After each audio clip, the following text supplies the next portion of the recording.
Hoje eu quero falar especificamente sobre relacionamento. A gente vai estar falando sobre família e eu vou falar principalmente hoje sobre uma questão que envolve principalmente casais, namorados, noivos, casados e qualquer outra coisa depois, mas que em algum nível também toca em todas as esferas da família. E eu penso que vai ser um pouco desafiador. E como eu estou começando a falar sobre isso hoje, e talvez termine na semana que vem, talvez a gente avance um pouco mais, hoje eu quero só dar uma ideia geral disso para você, mas ao mesmo tempo falar para você que não é muito simples, aliás, é muito simples de entender, não é muito fácil de fazer, é um pouco desafiador. E eu prometo falar um versículo, pelo menos no final dessa mensagem, para você saber que é bíblico o que eu estou falando. Mas principalmente chamar a sua atenção para o que eu e você precisamos olhar no nosso comportamento. Falando sobre casamento, as mulheres, talvez algumas delas estejam assim, graças a Deus. E alguns maridos estão assim, eu estava começando a gostar de você, André. Né?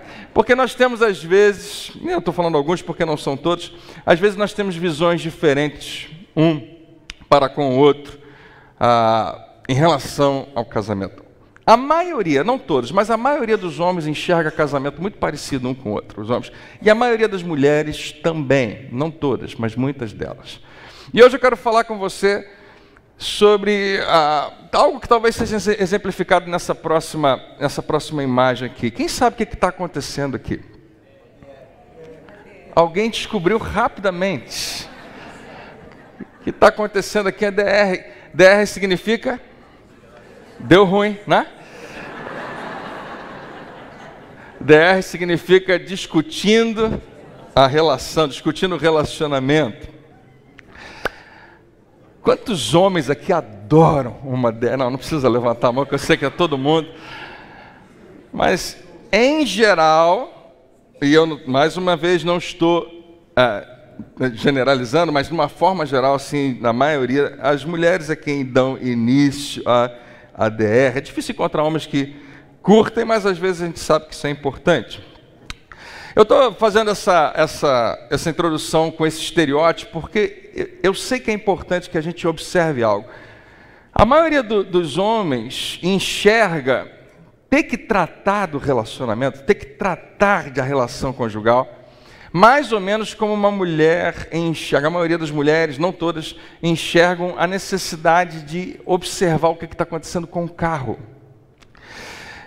Porque você já deve ter tido essa experiência, onde o casal está dentro do carro e de repente o marido, peraí, e ele ouve um barulho. Você está ouvindo barulho? Não. Não, para tudo. Aí ele vai para o banco de trás, continua andando, né? Tem homens que, para fingir que entende alguma coisa de mecânica, como eu, levanta o capô do carro, olha, não está enxergando nada, não sabe nada do que está acontecendo lá, mas peraí, tem alguma coisa que está acontecendo, não sei. E para a mulher, em geral, isso é o seguinte, mas o carro está funcionando, a gente está andando, está tudo certo. Por que você vai ligar para um barulhinho? Aumenta o rádio, você vai parar de ouvir o barulho. Ou seja, mais uma vez, eu não quero generalizar, para a maioria das mulheres, se o carro não tiver quebrado, totalmente parado na beira da estrada, a gente não precisa necessariamente cuidar dele. Não é geral, mas muitas são. O homem mais ou menos enxerga o relacionamento assim, se ele não tiver quebrado, parado no meio da estrada, para que a gente tem que ficar olhando para ele, tentando tratar dele? Está tudo bem, né? A maioria dos homens tem essa impressão que está sempre tudo bem. Tem que tratar, e eu queria dizer para você homem, para você mulher, sim, nós temos que olhar e tratar do nosso relacionamento. Nós temos que cuidar para que ele nunca quebre, nunca fique parado no meio da estrada, que alguém diga amém. E pensando numa DR, pensando o que acontece nessa discussão do relacionamento, existe algo que tem que ser ajustado, porque não está acontecendo como a gente esperava que acontecesse. Você tem uma expectativa, você tem uma visão sobre como o relacionamento deve ser e não está lá. Então vamos ajustar. O que me faz lembrar de uma pergunta que funciona para qualquer pessoa. Seja você alguém que é solteiro, é noivo, ou é casado, ou já foi casado.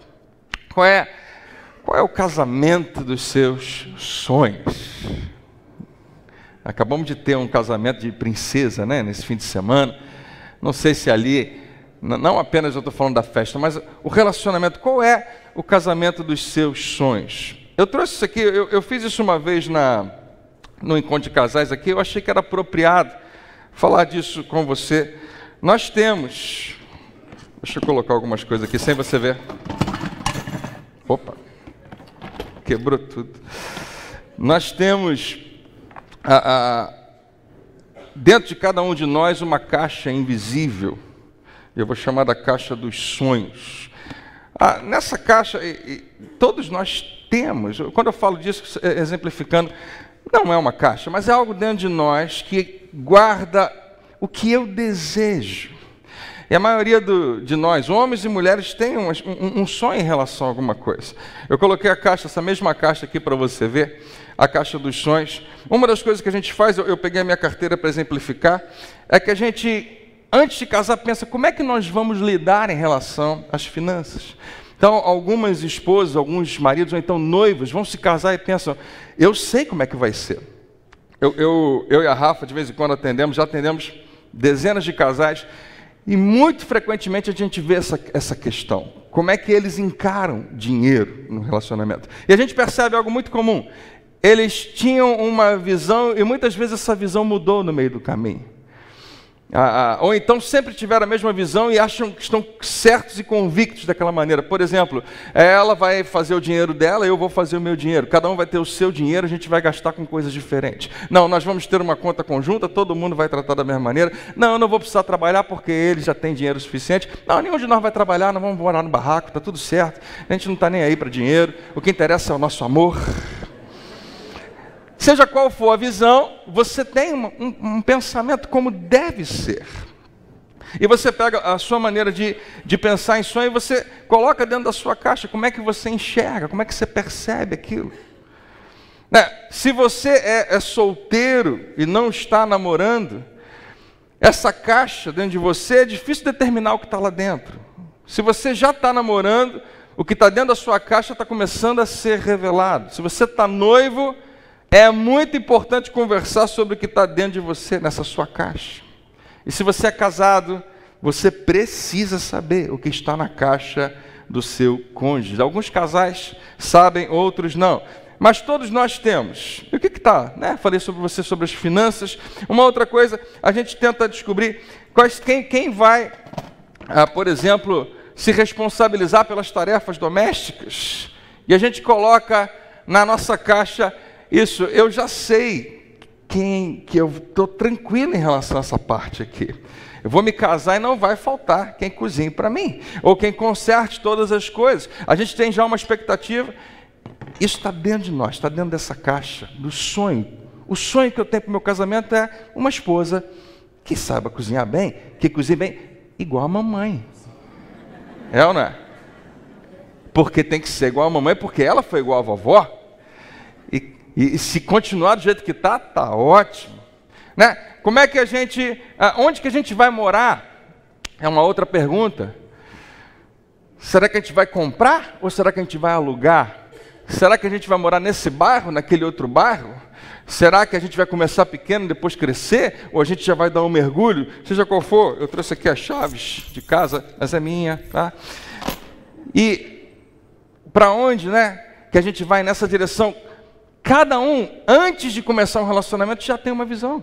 Eu sei o que eu quero. Eu quero assim. Eu quero morar numa casa de 2 quartos. Eu quero morar numa casa de 1 quarto. Depois a gente vai para 2. Não, eu já quero começar num apartamento assim, assim, assado. Nós temos isso dentro de nós. Eu tenho o sonho de morar no bairro tal. Não, eu não quero viver em Cascadura para sempre. Eu quero dar um passo mais largo. Belfort Roxo. Você está rindo de quê, gente? Cada um tem um pensamento sobre quando você ainda não casou, você está só pensando no casamento. Quantos filhos você quer ter? E a menina às vezes pensa assim, eu quero ter uma menina para ser minha amiga. E o homem pensa assim, eu quero ter 3 meninos, para fazer um time bem legal, para a gente brincar junto, vai ser tão legal. Ele já sonha. tem uma expectativa e às vezes nem, em alguns casos, compartilha, em outros casos, não. Simplesmente está dentro da gente. Não sei se você, como algumas pessoas que eu conheço, tive uma menina, depois teve outra menina, depois teve outra, mas vamos continuar tentando até conseguir, né, o menino que eu estava esperando. Ou então o contrário, teve um menino, 2 meninos, foi um caso lá em casa. Meus pais tiveram um menino, outro menino, veio eu depois. Olha que beleza. E pode ter certeza, sou menino mesmo. Tá? Fica tranquilo. Mas quantos vão ser? Qual vai ser a nossa rotina? Qual vai ser a nossa agenda? Então, o nosso fim de semana a gente vai passar na casa dos pais dele, ou vamos passar na casa da mãe dela, ou vamos fazer isso, ou vamos sempre passear, vamos ter o nosso tempo. Como é que vai ser a nossa rotina semanal? Você não pergunta como é que vai ser, você sabe como vai ser, já está dentro da tua caixa. Como é que vai ser as férias, como é que vai ser os feriados? Aqui está o brinquedo das crianças que eu esqueci de mostrar para você, se for menino ou menina. A gente coloca tudo na nossa caixa. Ah, sobrou meu celular. O celular está na minha agenda aqui. Como é que vai funcionar? Como é que vai ser a nossa intimidade? Eu sei como é que eu quero que aconteça a nossa vida sexual. Eu sei como é que eu quero que a gente se relacione. Como é que ele vai me tratar? Como é que ela vai me tratar? Eu já sei como é que vai ser. Eu já tenho um pensamento sobre isso. E nós temos, todos nós, e talvez um monte de outras coisas que a gente coloca nessa nossa caixa. E eu chamei ela da caixa dos sonhos, está aqui, né? Tirei daqui, mas está aí. A caixa dos sonhos, são sonhos que eu tenho. Quando eu falo sonhos, eu estou falando de anseios, desejo. Você, e eu sei disso porque eu já conversei com um monte de vocês, nós fazemos planos, eu quero uma família assim, eu quero um casamento assim, foi assim que eu sempre sonhei. Todo mundo. Mesmo quem não fala muito no assunto também tem isso. A pergunta é como é que essas coisas aqui entram na nossa caixa? Como que elas entram?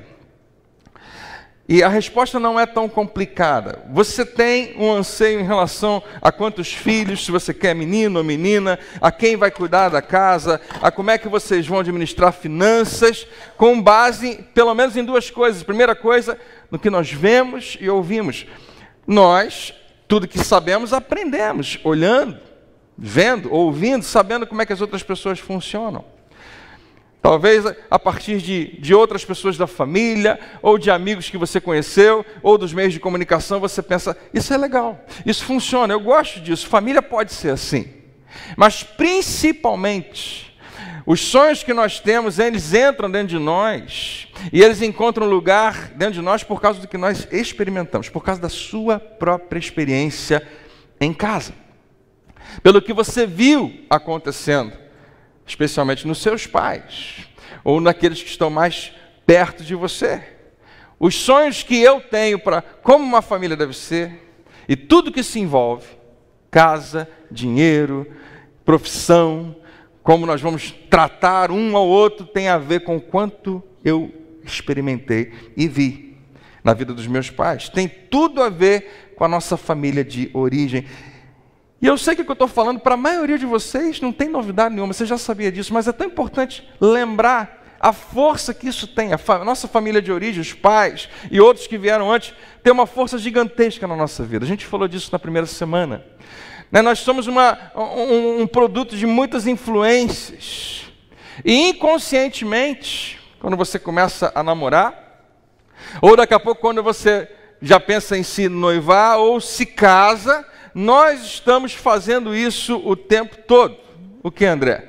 Nós estamos sempre tentando evitar ou repetir algo que nós vimos.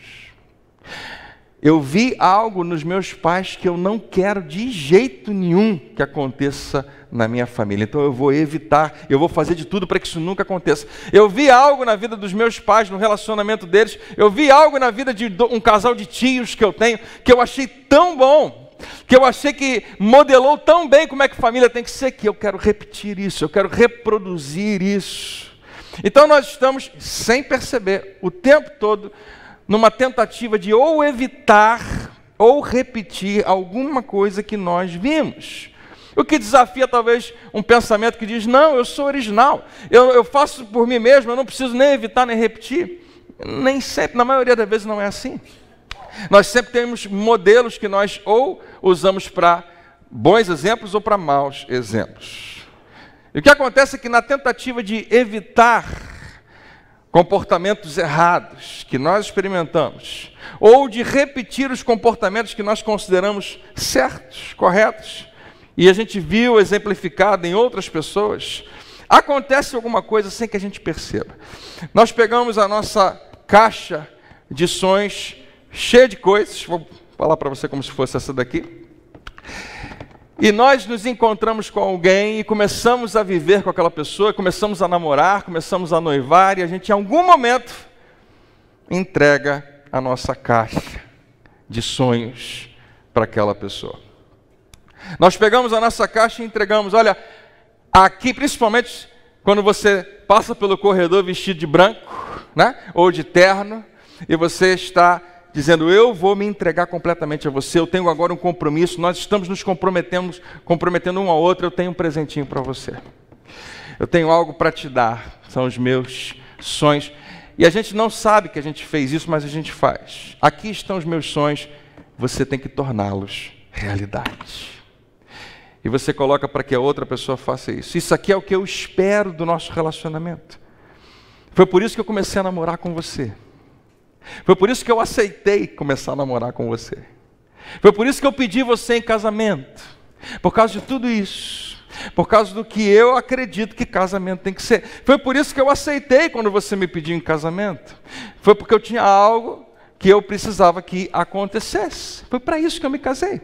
A razão porque eu entrei naquela igreja com você, falei algumas coisas, coloquei um anel no dedo, assinei um papel, é porque eu vislumbrava esse futuro aqui. E eu preciso que você faça isso acontecer. Eu preciso que você transforme o meu sonho em realidade. Nós fazemos isso inconscientemente. Você dificilmente vai encontrar alguém que não fez. A questão é que quando nós entregamos a outra pessoa a nossa caixa de sonhos, para eles, para quem recebeu, não parece ser sonho. Você tem os seus sonhos, ele também, né? Tem, ela também tem, eu tenho os meus sonhos. Se você me entregar a sua caixa de sonhos na expectativa de que eu os realize, né? Não soa como sonho para mim, soa como um peso. Soa como um dever de casa. Soa como, se você não cumprir o que eu estou te pedindo, eu vou ficar decepcionado ou decepcionada. E o que a gente achava que era sonho, na verdade, acaba se tornando outra coisa. Hoje eu vou falar muito mal dessa palavra, expectativas. Eu acho que ela é uma dos maiores, talvez o grande inimigo dos nossos relacionamentos. Quando eu entrego os meus sonhos a outra pessoa e essa pessoa experimenta isso como um peso, como uma responsabilidade que ela tem que carregar. Para ela significa que se ela não conseguir atingir as suas expectativas, o que está dentro da sua caixa de sonhos, que agora são esperados, você vai ficar muito desapontado ou desapontada. Expectativa. Sabe o que é engraçado? Se eu for definir expectativa para você, você vai lembrar de uma outra palavra muito semelhante a ela. E até porque você tem essa mesma definição em Hebreus, no capítulo 11, na Bíblia. Expectativa é uma firme convicção de que algo vai acontecer logo ou em algum momento no futuro. Parecido com o quê? Hebreus 11 diz assim, fé é certeza de coisas que se esperam, convicção de fatos que não se veem. A grande diferença que eu quero colocar para vocês, de cara, da expectativa para a fé bíblica, é que fé você tem base na palavra de Deus e você espera nele. Mas eu estou falando de expectativas que você lança sobre alguém que não é Deus e que não é capaz de fazer o que Deus faz. Nós colocamos nas mãos erradas a nossa expectativa. No relacionamento, e agora deixa eu ampliar um pouco mais, de pais e filhos também isso acontece. Existem expectativas que são criadas e muitas vezes nós lançamos sobre os nossos filhos esperando ver se eles vão devolver na medida que a gente espera. Uma firme convicção de que algo vai acontecer, logo ou em algum momento no futuro. Quantos de nós casamos com isso aqui em mente? Não, ele ainda não é do jeito que eu queria, mas espera um pouco. tempo vai passar e vai ficar exatamente como eu imaginava. Não, ela ainda não está fazendo isso, mas ela vai chegar lá. Não, ele ainda não é desse jeito, ele ainda não faz aquilo, mas... Ou ela ainda faz isso, mas eu acho que ela vai parar em algum momento. Calma, não é só se passaram 10 anos, daqui a pouco melhora. Só se passaram 20 anos, daqui a pouco vai ficar diferente. E eu mantenho vivo algo que eu acho que é bom. E a gente até chama de fé. E não é. Fé não pode ser colocado como um peso numa outra pessoa. Você pode ter fé em Deus, que Ele é poderoso para fazer, mas Deus não muda, ao contrário do que alguns acreditam, a sua vontade. Né? E nós precisamos observar isso. Quando nós tentamos recriar, na tentativa de recriar ou evitar algo do passado, nós transformamos sonhos em expectativas. Isso aqui é bom, não tem nada de ruim. Você pode ter muitos e não vai te fazer nenhum mal. O problema é quando aquilo lá, sonhos viram isso daqui e se torna naturalmente um peso e uma pressão sobre o seu cônjuge ou a pessoa com quem você está vivendo, namorado, noivo, e está caminhando junto e já há isso. E é isso daqui que está por trás, eu creio, de 90% dos problemas que os casais enfrentam. Você pode me dar um monte de outros motivos, mas se você for investigar, você vai vir para cá. Não está acontecendo o que eu queria. Não está acontecendo como eu achei que ia ser. Eu tinha um plano. Eu tinha uma vontade, eu tinha um sonho. Para mim, relacionamento ia ser desse jeito. Mas não está sendo. As coisas não estão acontecendo como eu esperava. O que você faz quando as coisas no relacionamento não estão acontecendo como você esperava?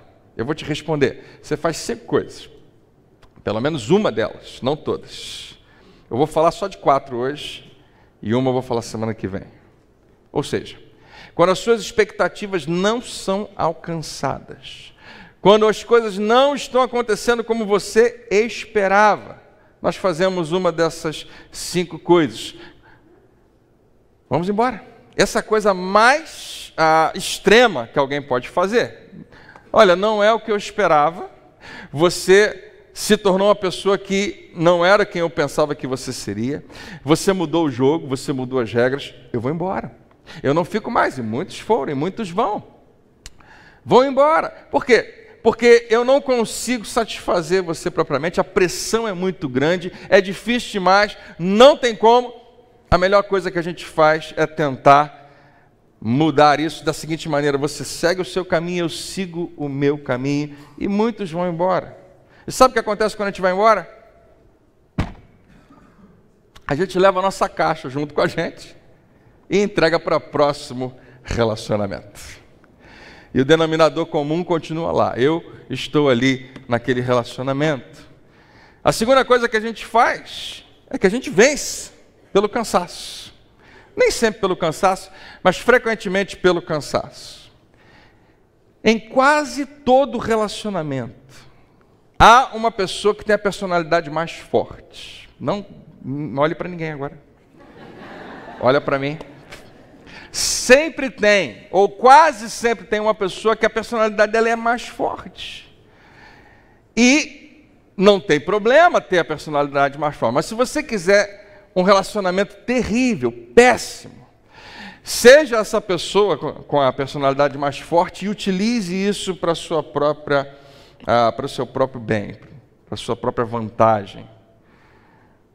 É o que acontece em muitos relacionamentos. E aquele que tem mais força, entre aspas, aquele que tem mais poder no relacionamento, aquele que, de alguma maneira, ganha sempre as brigas através de convencimento, constrangimento, controle, coação, e usa os seus argumentos. Olha só, eu sei que você queria tudo isso daqui, mas deixa eu te falar, isso é bobagem. O que você está pensando não é tão importante assim. Deixa eu te explicar. O problema da sua caixa é que a sua caixa está errada, a minha que está certa. O problema da sua caixa, todos os seus sonhos, eu entendo, mas olha só, isso não vai funcionar para a gente. Não funcionou para os seus pais, você acha que vai funcionar para a gente? Por que você quer isso? E através de todos os argumentos possíveis, vence, ou pelo cansaço, ou por qualquer outra força. E sabe o que acontece quando num relacionamento um dos dois, entre aspas, vence? Ele tem a impressão de que está tudo bem, ou ela tem a impressão de que está tudo bem. E eu já vi isso tantas vezes. De repente o casal fala, eu não aguento mais, eu vou embora, seja o que for, ou então vamos procurar ajuda, e um dos dois fala assim, eu não estou entendendo, para mim estava tudo bem. Claro que está tudo bem para você, tem duas pessoas se preocupando com a sua caixa, tem duas pessoas atentas apenas ao que interessa para você está tudo ótimo. E a gente às vezes não tem essa percepção, não tem nada de errado no nosso relacionamento, para mim está tudo jóia. Está tudo bem, porque está tudo do meu jeito. Porque ambos estão trabalhando em somente uma das caixas. E uma pessoa acaba se conformando à imagem da outra. O que nos leva à terceira atitude. Quando as coisas não acontecem como você esperava, muitas vezes acontece o que está aqui no 2, vencemos. E do outro lado da moeda tem outra pessoa que faz isso. Se conforma. Nós nos conformamos. Do outro lado, de um casal onde alguém tem uma personalidade tão forte que vence sempre nos argumentos, tem alguém do outro lado se conformando. E eu me torno alguém que eu não sou, a fim de agradar alguém que aparentemente não me ama. Alguém que não me aceita do jeito que eu sou. Eu abandono quem eu sou, eu me anulo a fim de me conformar às vontades e interesses de outra pessoa. E nesse relacionamento, é possível viver a vida inteira assim. É possível viver durante muito tempo, porque o discurso do conformado é se ele está feliz, está bom. Se ela está feliz, está ótimo. Vamos seguir em frente e vamos continuar a vida desse jeito. E que se experimenta é uma dinâmica familiar onde ninguém está satisfeito nunca. Mas ao mesmo tempo, vamos continuar juntos. E o quarto, como eu disse para vocês, são 5, mas eu vou falar só esses 4. Nós negociamos. E deixa eu falar para você, essa expressão parece estranha, mas é o que a grande maioria acaba fazendo. Para muita gente, essa é a receita do casamento. Casamento é negociar. Casamento é o tempo todo entrar em acordo. Talvez tenha acontecido com os seus pais. Eu já vi isso tantas vezes nas gerações anteriores e hoje também. Talvez tenha acontecido com os pais de alguém. Eles não eram felizes, mas também não eram infelizes. Não viviam uma vida tão terrível assim, mas não viviam também o casamento que eles queriam. Nesse tipo de casamento, onde há essas negociações, há uma série de combinados, que eu sempre achei que é uma palavra linda e maravilhosa e funciona para muita coisa. Mas é péssimo quando o casamento só tem isso. Uma série de acordos. Então a gente está o tempo todo prestando atenção para o outro não levar vantagem sobre nós. Então você fez isso essa semana, semana que vem sou eu. Então a gente foi nesse lugar hoje, amanhã a gente vai no lugar que eu escolhi. E o tempo todo a preocupação está em não quero que tire vantagem de mim. Há muita competição, há muito pouca confiança. E quando há pouca confiança, há pouca intimidade. Ambos estão sempre preocupados de não serem enganados, passados para trás. E o casamento até funciona, é engraçado isso. Tem pessoas que vão viver a vida inteira assim. Pode ir até o fim, até que a morte nos separe. Em alguns casos, graças a Deus que a morte nos separou, porque eu não estava aguentando mais. Desculpa, mas foi bem forte isso, mas é alguns casos. Não é o que devia ser, não é o que Deus planejou. Nós aprendemos e eu estou falando isso para você, talvez quebrando um tabu que eu mesmo aprendi. Já falaram isso para mim, e na época eu pensei, é isso mesmo? Que eu e a minha esposa precisamos ter um compromisso sério com a entidade do casamento, com essa instituição do casamento.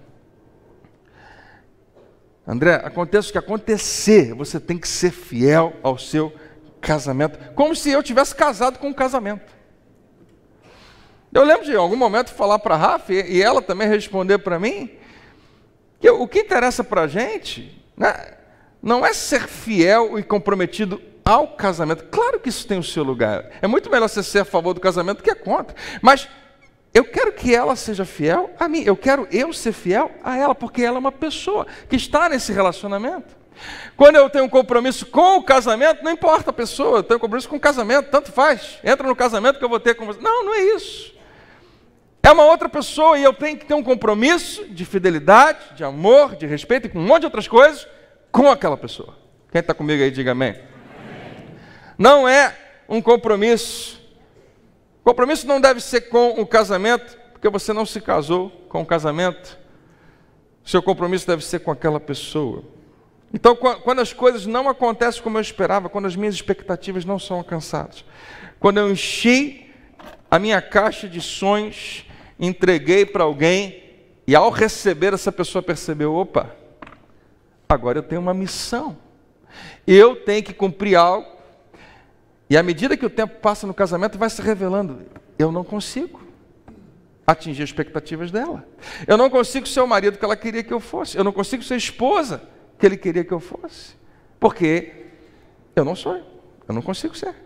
E agora? A gente vai embora, eu vou embora. Ou então, eu vou fazer você fazer do meu jeito, ou então eu vou ter que aceitar você fazer do seu jeito, ou então vamos negociar, ou então vamos sempre entrar em acordo, e vamos fazer o seguinte, ninguém vai ficar feliz, mas ninguém vai ficar infeliz também. No fim das contas, quando você faz qualquer uma dessas 4 coisas, os dois saem perdendo. Mas há uma quinta coisa que eu falei para você, e essa quinta coisa é a coisa que os casais felizes fazem. E eu vou contar para você semana que vem. Mas no fim das contas, os dois aqui saem perdendo. Volta semana que vem. Porque a gente vai falar do que casais felizes aprenderam a fazer. Mas antes de você voltar para casa, deixa eu terminar dando a você talvez uma visão um pouco mais clara do que são essas alternativas no relacionamento. Porque eu sei porque eu sou casado também, isso aqui é uma tentação o tempo todo. O tempo todo. Deixa eu falar para você o que acontece quando essa dinâmica acontece. Mais uma vez, você tem sonhos, e não tem nada de errado com isso. Mas quando você pega os seus sonhos e dá para outra pessoa, não são mais sonhos. Você agora pensa que tem que acontecer. Então, vou colocar dessa maneira. Expectativas criam um relacionamento de dívida e cobrança. Relacionamento de dívida e cobrança talvez seja o pior de todos. Suponha, vou usar a igreja como exemplo, não é a melhor coisa, mas vamos lá. Suponha que você entrou... Não, a igreja é pesado falar disso aqui. Que você entrou no seu ambiente de trabalho amanhã e passou por um amigo que você não via há um mês. E da última vez que vocês se encontraram, você lembrou a ele que ele está te devendo uma grana. E você passa por ele, e você não quer tocar no assunto, mas você olha para ele, e aí? Os dois não estão legal um com o outro. Os dois sabem que tem alguma questão ali. Em alguns casos a gente não toca no assunto, em outros casos vamos sentar e conversar, nós temos que resolver isso. O ambiente da dívida, da cobrança é sempre, para mim e para você, um ambiente desagradável. Expectativas criam esse tipo de relacionamento. Quando eu tenho uma expectativa de que você tem que cumprir, suprir o que eu esperava, o que acontece é essa sensação de dívida, de algo é devido.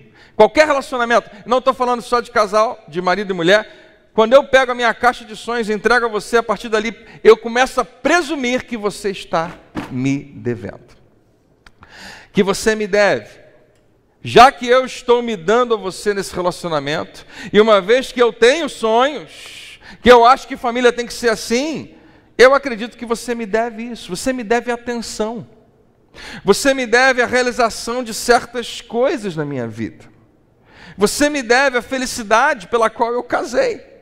Porque eu falo para todo mundo que eu casei para fazer você feliz, mas lá no fundo eu sei muito bem que eu quero ser feliz. Você me deve uma história diferente da que eu vivi com meus pais. Você me deve o sustento da casa. Você me deve carinho. Você me deve o dinheiro que eu preciso.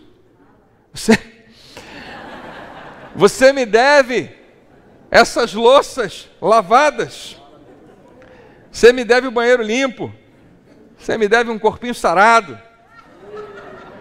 Você me deve paciência e compreensão. Você me deve filhos. Você me deve agora cuidar desses filhos, porque eu já estou, de cabelo em pé.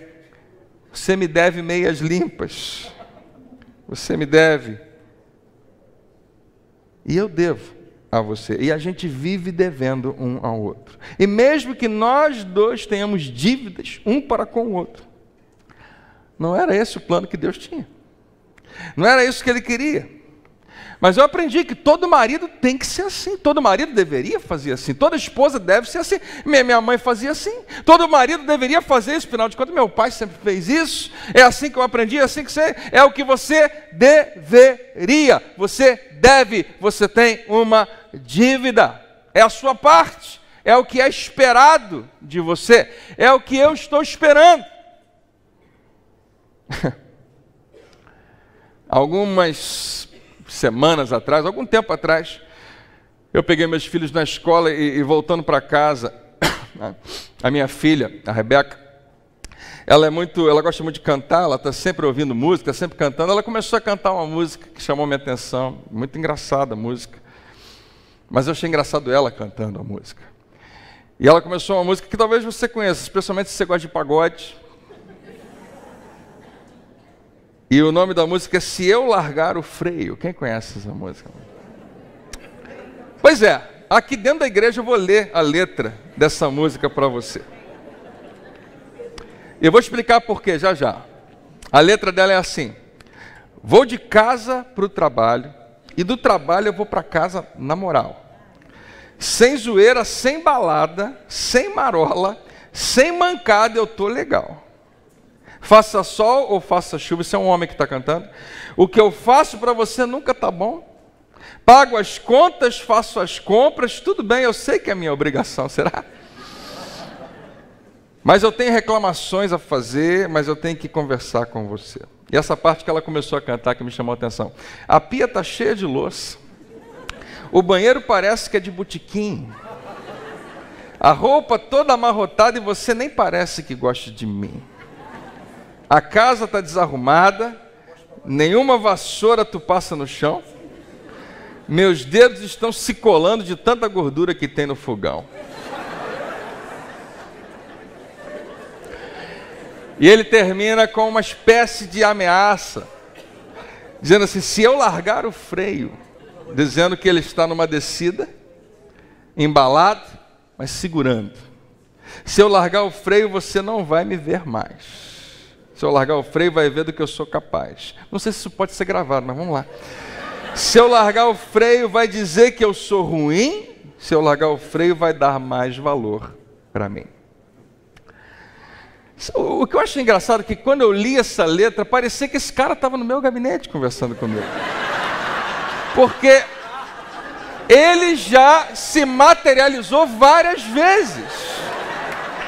É verdade. Não foram poucas. Eu já ouvi situações muito semelhantes a essa, tete a tete.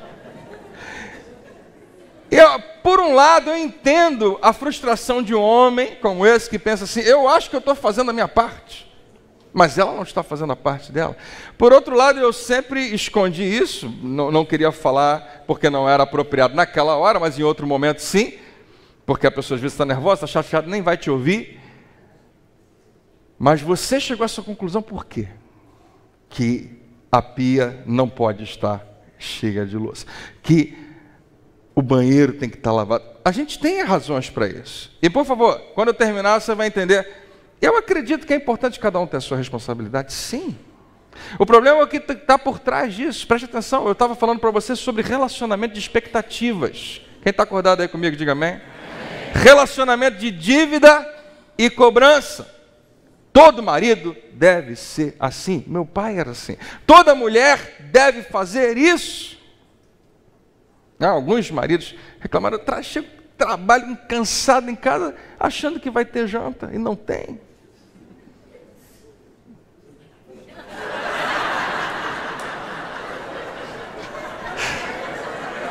Deixa eu continuar, que ela está muito séria.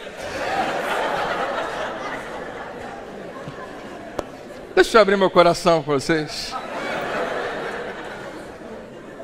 Quando eu me casei com a Rafa, eu já sabia direitinho que a gente ia ter muita lasanha da Sadia em casa.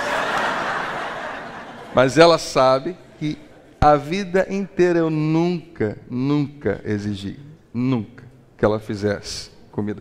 Porque já sabia, né? É algo que a gente tem. Não fui enganado, não. Então tá tudo tranquilo. Mas tá tranquilo. Mas quando ela faz alguma coisa, sai de baixo.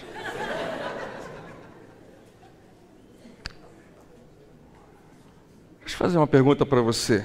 Eu acho que você sabe a resposta. Eu acho que você sabe a resposta. Eu vou colocá-la aqui para você ver. Quanto de gratidão você expressa a alguém que lhe paga aquilo que deve? Se deve a você e pagou, quanto de gratidão você expressa? Alguém que não fez mais do que a obrigação. Fez o que deveria fazer. Deu o que deveria dar. Executou o serviço que tinha que executar. Quanta gratidão você expressa a alguém que fez o combinado, que cumpriu a sua parte no contrato? Quanta gratidão você expressa a alguém que lhe paga aquilo que deve? A resposta é pouca ou nenhuma. Porque para nós não fez mais do que obrigação. Nós raramente expressamos gratidão para aquilo que nós nos acostumamos a esperar. É o que acontece sempre. É o que deve acontecer. E em todo casamento nós nos acostumamos a certas rotinas. E deixa eu falar isso para você, não tem o menor problema nisso. Na verdade, é bom e é importante. Eu não sei quem fala contra a rotina, mas eu sou super a favor. Eu acho que é importante para a saúde de qualquer relacionamento ter bastante rotina. Não só rotina, mas também. E em todo relacionamento existem papéis a serem cumpridos. Eu não estou falando de papéis instituídos pela sociedade, pela cultura. Eu estou falando de papéis que nós mesmos instituímos. Deixa eu falar. O S está guardado, né? Não tem problema nisso. Você pode ter. Algumas coisas você faz, outras coisas eu faço. A gente está, beleza, está combinado em relação a isso. A gente precisa disso também. Mas quando você se acostuma, ouça isso, a esperar que o outro faça o que ele sempre fez,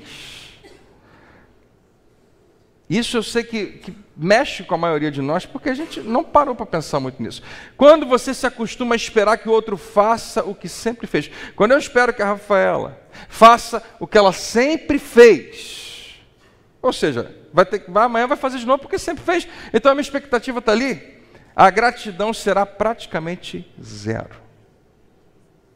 Ela faz algo por mim, ela faz algo para mim, ela faz algo pensando em mim, ela faz algo pela família, ela faz algo que é bom e que agrega algo muito importante, mas faz todo dia, eu já estou acostumado, eu já espero que ela faça de novo. A minha gratidão é zero.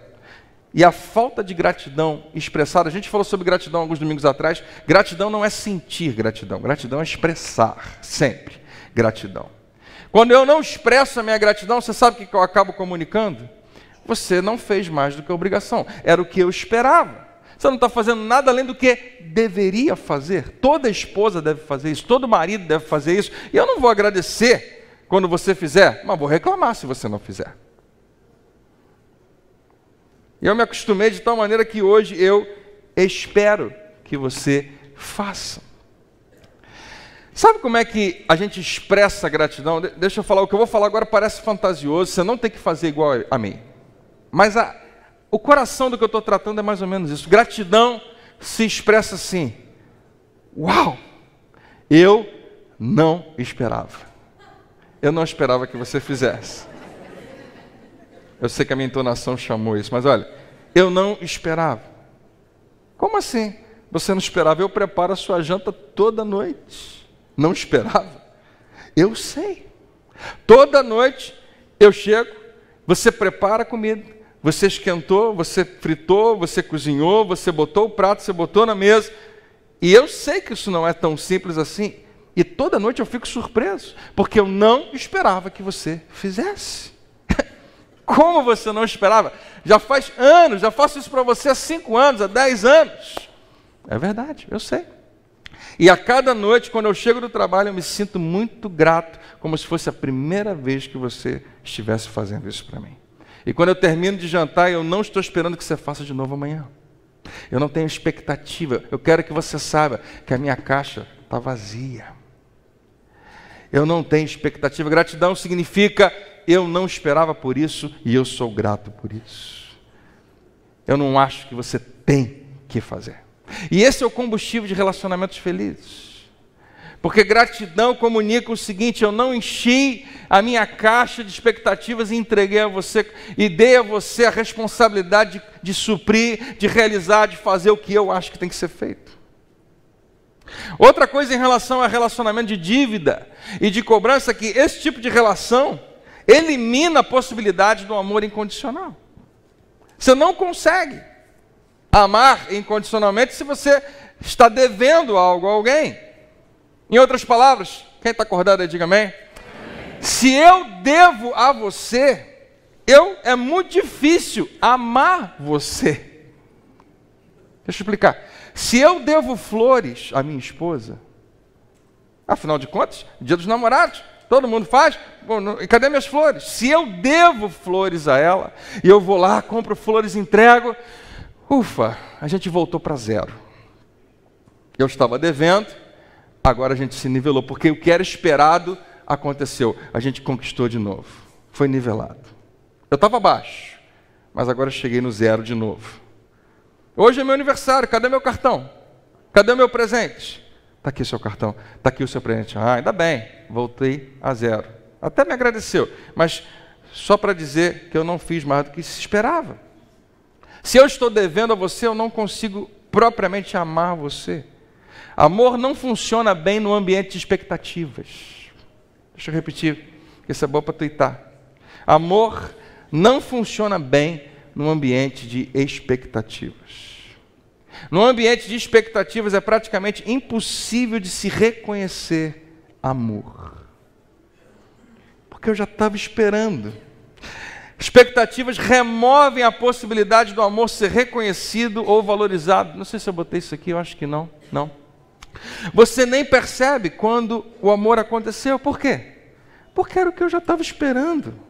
Era o que ele tem que fazer mesmo. É o que ela deve fazer mesmo. É o que eu já me acostumei a receber. Todo dia ele faz, todo marido deve, toda esposa deve. Meu pai fazia, minha mãe fazia. É o que todo mundo tem que fazer, então é isso mesmo. E ele está satisfazendo as minhas expectativas, está cumprindo as minhas exigências. Por que eu ficaria tão cheio de gratidão? E assim você eliminou a possibilidade de amor ser reconhecido ou ser expressado. Você está entendendo o que eu estou falando? Se eu já estou esperando e acontece, não tem nenhum amor envolvido nisso. Uma caixa cheia de expectativas elimina a intimidade no relacionamento, porque ela sempre parece para mim como cobrança, sempre parece como pressão, sempre parece como um peso que eu tenho que carregar. Nunca parece que é apenas sonho que você tem. E a gente carrega todo dia a vida inteira. Se eu atender às suas expectativas, nós voltamos a zero. Mas a impressão que eu tenho é que ainda que eu consiga voltar a zero, a impressão que eu tenho é que eu nunca realmente consegui satisfazer. Sempre tem algo mais. Eu nunca consigo expressar que eu amo você, porque é o máximo que eu consigo chegar até onde você esperava. Então, antes de você voltar para casa, deixa eu deixar algumas perguntas com você, que são importantes. A primeira é essa: André, o que eu faço com os meus sonhos? Se eu desejo tudo isso para minha casa, para minha família, eu finjo que eu não quero? Ah, tanto faz. Se tiver filho, tá bom, se não tiver, não tem problema. Eu queria tanto, mas eu vou fingir que não quero. Ah, tanto faz se a gente vai morar numa casa boa ou ruim. A gente pode morar debaixo da ponte. Ah, se ele fizer, tá bom, se ele não fizer, tá bom. O que eu faço com os meus sonhos? Ignoro? Finge que não existe? A resposta para essa pergunta é essa: você mantém eles na caixa dos sonhos e não na caixa das expectativas. E como você faz isso? A gente vai, como eu disse para você, gastar a semana que vem tratando principalmente sobre isso. Como é que eu mantenho os meus sonhos, aspirações, desejos que eu sempre cultivei nessa categoria de sonho? Como não transformar isso numa expectativa e entregar a pessoa que eu prometi amar para sempre? Você precisa tomar uma decisão. E a base para a sua decisão é a resposta para essa próxima pergunta. E agora vem a pergunta que eu acho que você vai detestar. Você não vai curtir de jeito nenhum. Mas eu acho que também você sabe qual é a resposta dela. Para os maridos, primeiro... Não, para as esposas primeiro, para os maridos depois. O que ele deve a você? Ou o que ela deve a você?